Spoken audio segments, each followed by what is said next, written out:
அது கூடவே நம்ம என்ன பண்ணியிருக்கோம்னா 2 பிரேக் பேடும் தேஞ்சிட்டனால ஃப்ரண்ட் இது அரௌண்டு 340 வருது இந்த front brake pad. Okay, back இது வந்து 238 வருது, 238.95. ஸோ இப்போ பேக் மட்டும்தான் மாற்ற போகிறோம். ஃப்ரண்ட் ஆல்ரெடி நான் இன்னொன்று மாற்றிட்டேன். ஸோ இது ஜஸ்ட் ஸ்டாக் வாங்கி தான் வச்சுருக்கேன்.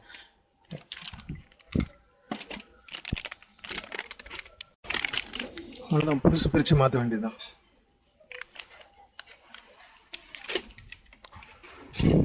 இந்த அளவுக்கு இதுக்கு முன்னாடி நான் ட்ரை பண்ணதே இல்லை, இதுதான் ஃபஸ்ட் டைம் ஃபுல்லாக தெரிஞ்சிருக்கேன். ஏன்னா மழை டைமில் சவுண்டு எங்கேருந்து வருதுன்னு தெரியல, கண்டுபிடிக்க முடியல. இது புதுசு வாங்கியாச்சு. பிரேக் பேட் பாருங்கள், ஃபுல்லாக தெரிஞ்சு மெட்டல்லே தெரிய ஆரம்பிச்சிருச்சு. அவ்வளோதான், பிரேக் பேடே இல்லை.